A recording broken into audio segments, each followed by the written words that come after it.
अरे बच्चों, पिछले सेशन में हमने सीखा कि सूक्ष्म जीव 4 प्रकार के होते हैं।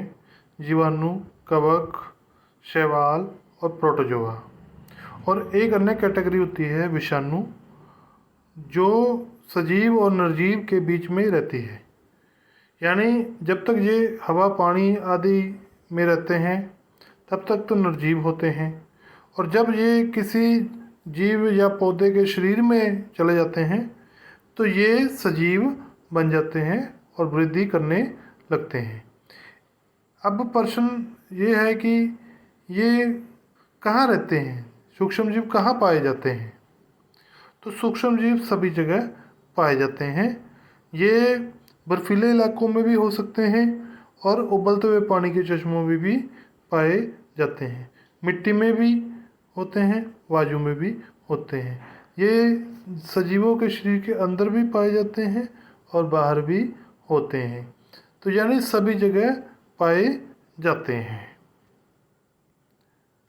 अगला प्रश्न है कि क्या सूक्ष्म जीव लाभदायक हैं या क्या ये हानिकारक हैं?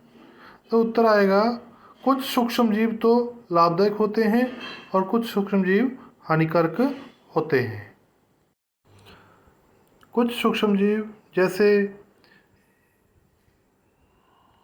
यीस्ट का प्रयोग डबल रोटी, ब्रेड आदि बनाने के लिए किया जाता है। इनका प्रयोग भटूरे बनाने के लिए भी किया जाता है। जैसे ब्रेड बनाने के लिए कुछ मैदा लेकर उसके अंदर थोड़ा सा यीस्ट पाउडर मिला दो, फिर उसे गूंद लो और उसे कपड़े से ढककर रख दो। लगभग 2-3 घंटे बाद वो सारा मैदा फूल जाता है। जो यीस्ट होती है उस मैदे की किण्वन क्रिया करके उसे कार्बन डाइऑक्साइड बनाती है और उसे कुछ थोड़ा सा खट्टा भी कर देती है, यानी उसमें अम्ल भी बनाती है। तो जिससे वो कार्बन डाइऑक्साइड जब वो बाहर निकलती है तो वो फूल जाता है। इसी प्रकार यीस्ट का प्रयोग अल्कोहल बनाने में भी किया जाता है। जो मीठे पदार्थ होते हैं जैसे अंगूर का रस, ठीक है, गुड़ या कार्बोहाइड्रेट वाली चीज़ें जैसे गेहूँ, चावल आदि के अंदर यीस्ट मिलाकर उसको एक बड़े बर्तन में डालकर रख देते हैं किसी उष्ण स्थान पर, यानी गर्म स्थान पर। फिर कुछ समय बाद वो जो यीस्ट होती है वो उस शक्कर के घोल को किण्वन क्रिया करके अल्कोहल और कार्बन डाइऑक्साइड में बदल देती है। इसी प्रकार दही बनाने के लिए भी उसके अंदर एक सूक्ष्म जीव कार्य करते हैं जिसका नाम है लैक्टोबैसिलस। जो लैक्टोबैसिलस जीवाणु होता है, ये एक जीवाणु है। यह दूध को दही में बदल देता है। अर्थात दूध को जब हम सर्दियों में जमाते हैं, यानी उसके दही बनाते हैं, तो वो नहीं जमती। लेकिन उसी दूध को जब हम थोड़ा सा गर्म करके उसके अंदर थोड़ा सा खट्टा डालते हैं, यानी उसमें थोड़ी सी दही मिलाते हैं, दही में थोड़े से सूक्ष्म जीव ही होते हैं। जब हम उसको थोड़ा सा गुनगुना करके वो खट्टा डालते हैं तो वो सूक्ष्म जीव उसमें तेज़ी से बढ़ते हैं, उसके अंदर जीवाणु तेज़ी से बढ़ते हैं और वह उसको दही में बदल देते हैं।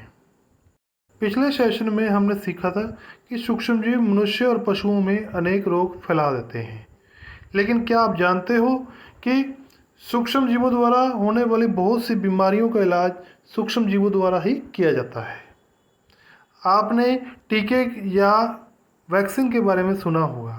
आजकल जैसे कोरोना की वैक्सीन दी जा रही है, तो ये वैक्सीन भी सूक्ष्म जीवों द्वारा ही बनाई जाती है।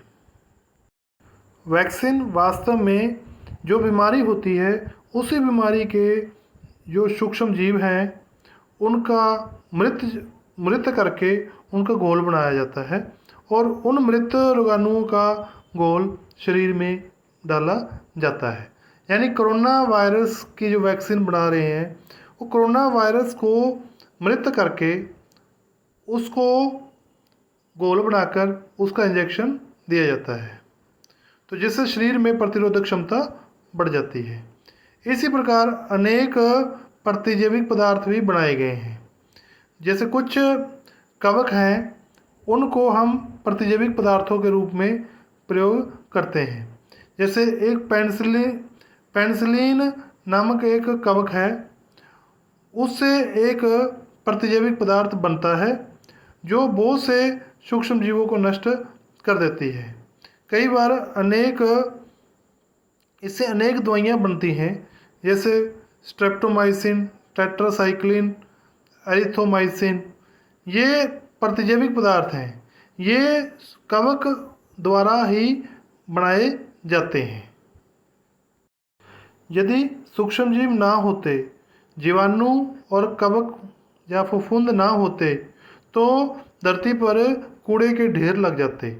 जगह जगह मृत जंतुओं के शरीर पड़े रहते। ऐसा क्यों?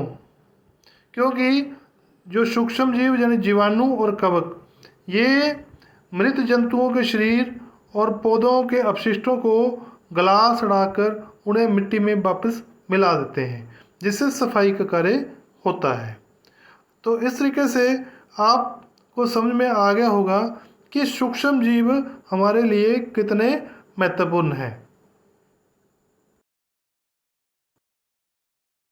अब सभी बच्चे ये 2 प्रश्न लिखें और याद करें।